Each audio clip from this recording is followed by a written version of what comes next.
नमस्कार। ई गुरु techno plus च्यानलमा यहाँहरूलाई हार्दिक स्वागत छ। दर्शकबिन, आज म भारतको वृन्दावनमा आयोजित भारत नेपाल साहित्य सांस्कृतिक महोत्सव 2025 को कार्यक्रमको झलक तपाईहरुलाई देखाउँदैछु।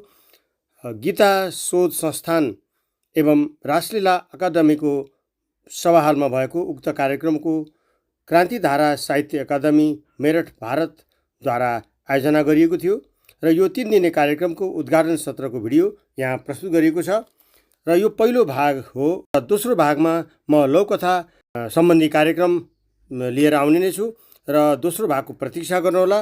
यो ऐतिहासिक भिडियो अन्तसम्म हेरेर हामीलाई साथ र सहयोग दिनुहोला र यदि तपाईहरु पहिलो पटक यो च्यानलमा हुनुहुन्छ भने च्यानललाई सब्स्क्राइब गरी शेयर गर्न पनि नभुल्नुहोला।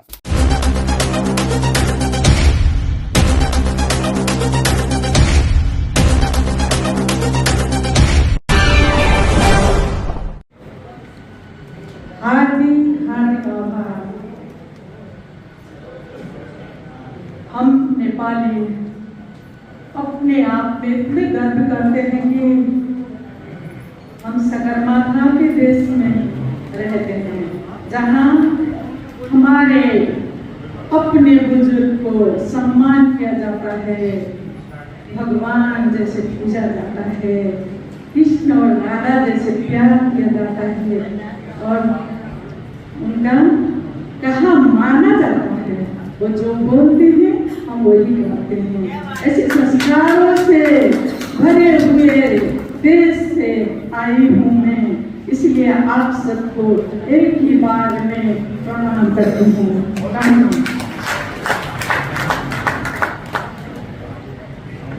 मैं पत्रकारिता करती हूँ।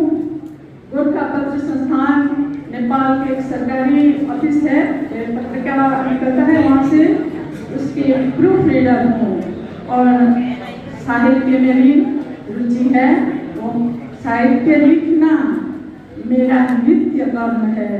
जैसे मैं सुबह उठ के हाथ मुँह धोती हूँ, नहाती हूँ, वैसे हर दिन मैं कुछ न कुछ लिखती हूँ। मेरी 20वीं कृति प्रकाशित हो चुकी है। अब 12-15 प्रकाशित होने के लिए तैयार बैठी है। कौन किसकी पहली बारी आती है वो मुझे पता नहीं। मैं कथा, उपन्यास, लघुकथा, कविता, ऐसे मुक्तक बहुत कुछ लिखती हूँ और समालोचना भी करती हूँ। मैं अपने बारे में भी थोड़ा बहुत आपको जानकारी दे रही हूँ, इसके लिए ज़्यादा मैं नहीं कहूँगी। फिर भी लिखना मेरा शौक नहीं, मेरे रगों में है। जहाँ प्रगत मेरे रग बहता है वैसे ही सत्य शब्द मेरे रगों में बहता है और जहाँ मान होती है वहाँ उस जगह मेरे लिए मंदिर है। वहाँ के आने वाले हर लोग मेरे लिए देवता है। इसलिए मैं हर व्यक्ति को भगवान समझकर पूजती हूँ और सम्मान करती हूँ।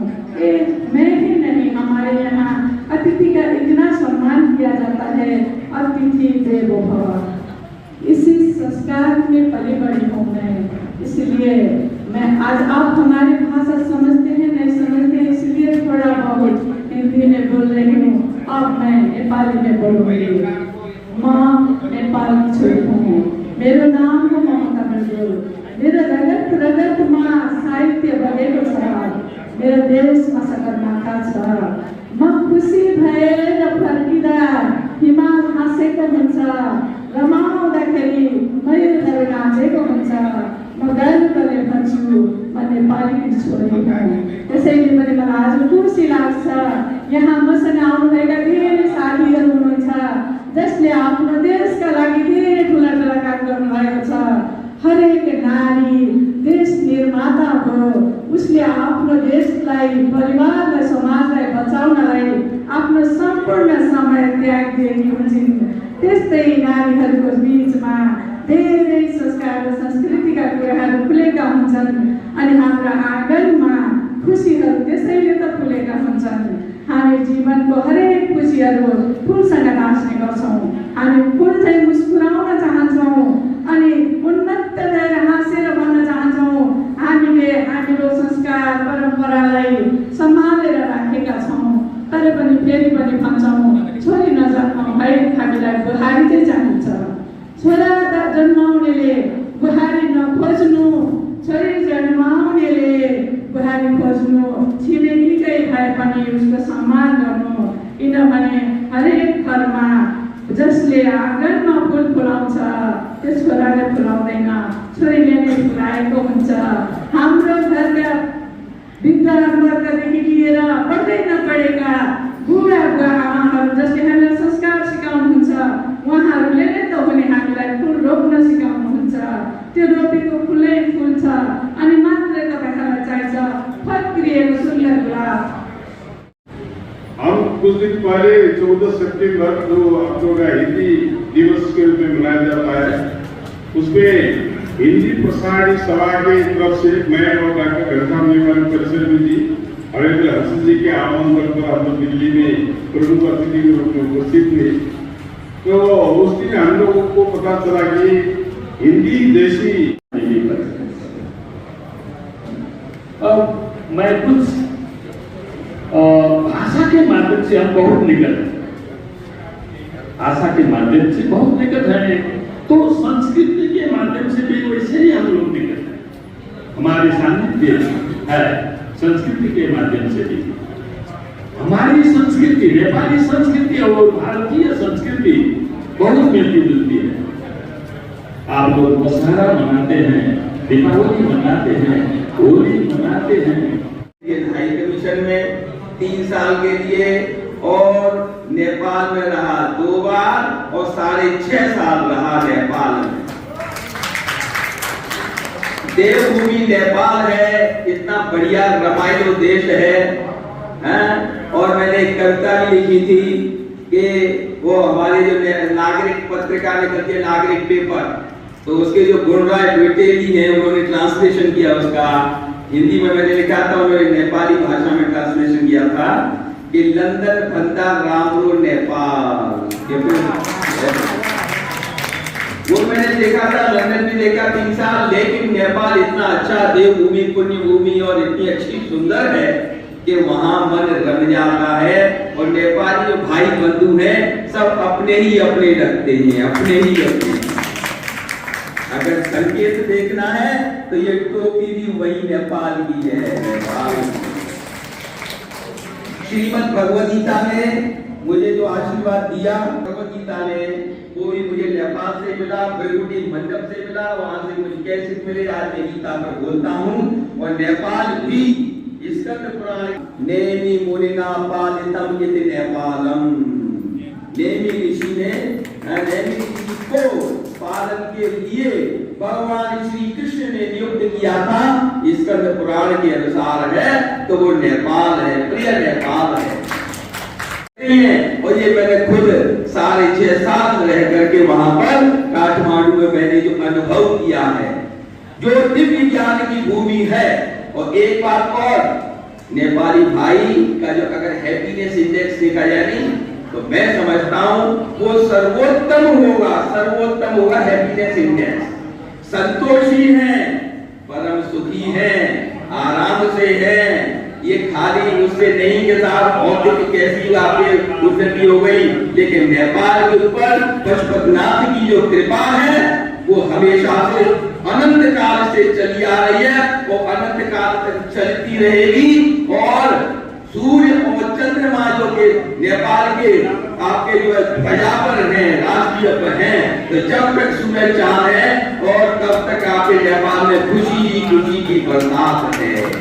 मणि के रूप में ही आप नेपाल के वासी इस श्री राधा कृष्ण की रासस्थली भक्ति के इस प्रमुख केंद्र, जहां से भक्ति का प्रचार प्रसार हुआ, वहां पर आप इस अवसर पर पधारे। आपका हार्दिक अभिनंदन, आपका हार्दिक स्वागत।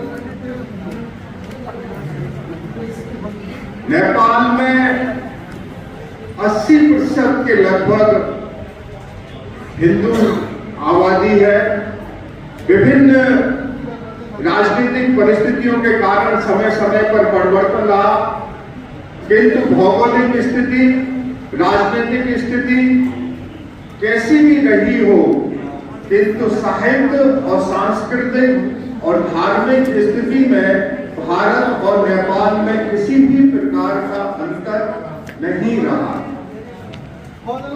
भारत और नेपाल एक दूसरे के सांस्कृतिक, आध्यात्मिक और धार्मिक दृष्टि से पूरक के रूप में हैं, जो एक दूसरे के पूर्णता ये साहित्य और सांस्कृतिक और धार्मिक जगत में करते हैं।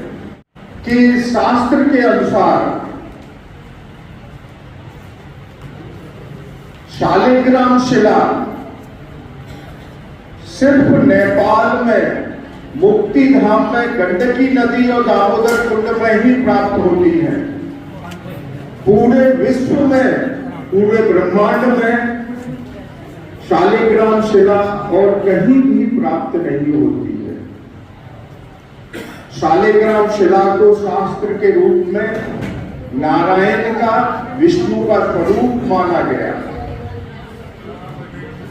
और शालिग्राम शिला इस वहां पर भक्तपुर, पाटन सब जो स्थान थे, अपनी माँ को स्वयं और जो देवी है आपके चौक वहां पर जो काठमांडू में, वहां दर्शन कराकर माँ को लेकर आया।